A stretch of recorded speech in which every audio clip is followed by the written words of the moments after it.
Today, we're doing a comparative tour of three very different colonial experiments: Virginia, Massachusetts Bay, and Carolina. Think of this lecture as gold rush capitalism, Bible-soaked community building, and aristocratic plantation dreaming, all unfolding under the same English flag, but with very different assumptions about human nature, God, government, and frankly, how much fun you're allowed to have. I'll be making the unfashionable claim that ideas, incentives, religion, and property actually mattered, and that these colonies weren't interchangeable victims of European imperialism, but deliberate projects shaped by human choice. Shocking, I know. First, Virginia, founded for profit, stabilized by discipline. Let's start with Virginia, founded in 1607 with the establishment of Jamestown.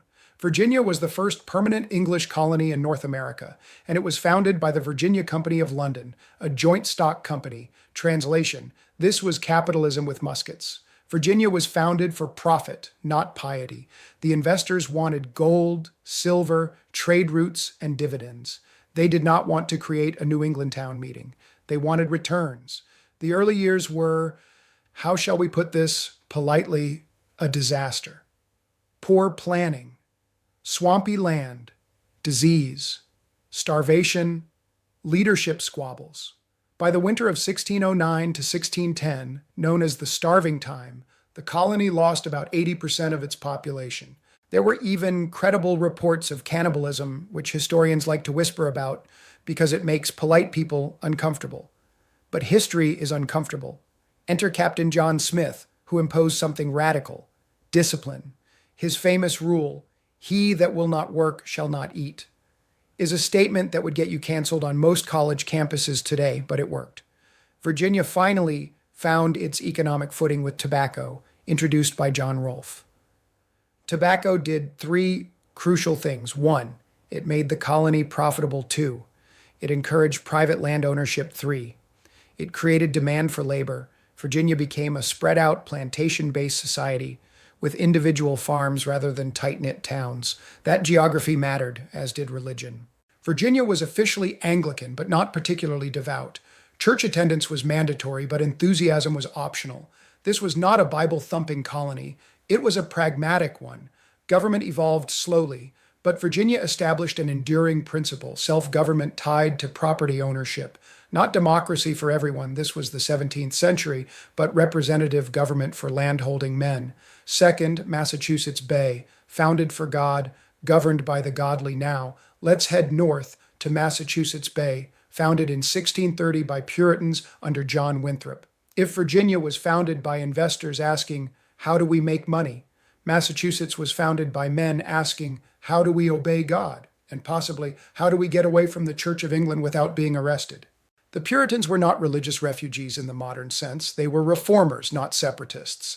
They believed England was corrupted and that they could build a model Christian society in the New World.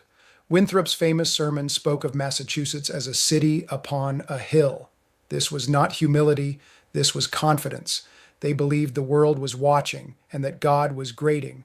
Unlike Virginia, land was distributed to support families and towns, settlements were compact, churches were central. Physically and socially, the Puritans believed in ordered liberty, freedom within moral boundaries. You were free to live righteously, and that was about it.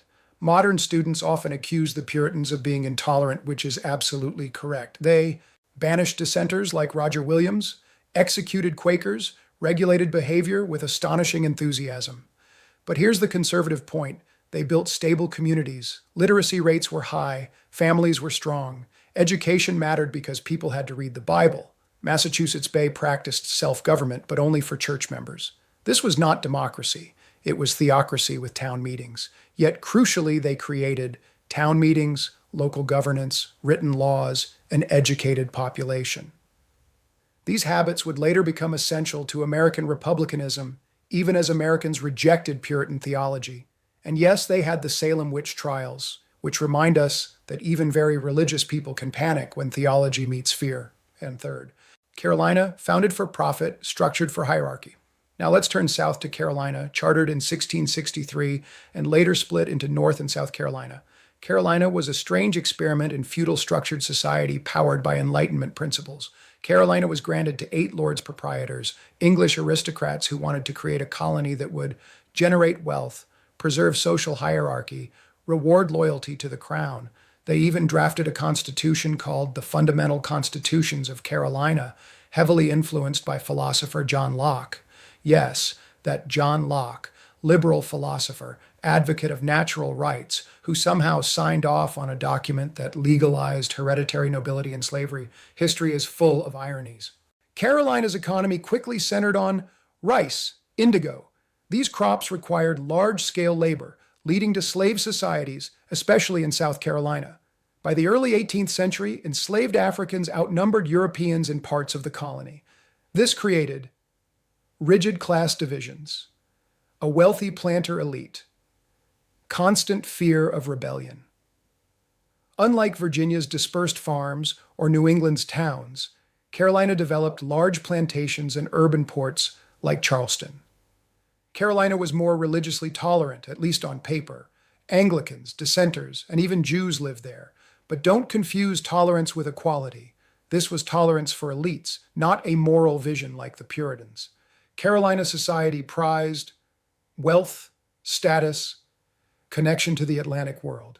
If Massachusetts was morally intense and Virginia was pragmatically ambitious, Carolina was openly aristocratic. Let's compare these 3 colonies on purpose for establishment. Virginia, profit, survival, private enterprise. Massachusetts Bay, religious mission, moral order. Carolina, wealth and hierarchy, modeled after English aristocracy on settlement patterns. Virginia, spread out plantations. Massachusetts, compact towns. Carolina, large plantations and port cities each had their own governmental innovations. Virginia, representative assembly tied to property. Massachusetts, self-government tied to church membership. Carolina, elite rule under proprietors. So here's the big takeaway, and yes, this is the conservative thesis. America was not founded on a single idea. It was forged from competing visions of liberty, authority, faith, and economics. From Virginia, we get individualism, private property, and representative government. From Massachusetts, we get education, civic participation, and moral seriousness. From Carolina, we confront the dangers of entrenched hierarchy and slave-based wealth. The American founding in the 18th century was not a rejection of colonial experience. It was a synthesis of it. And finally, remember this. These colonies were built by flawed people making serious choices under hard conditions. They weren't saints or monsters. They were human beings, which is why their successes matter and their failures must be remembered.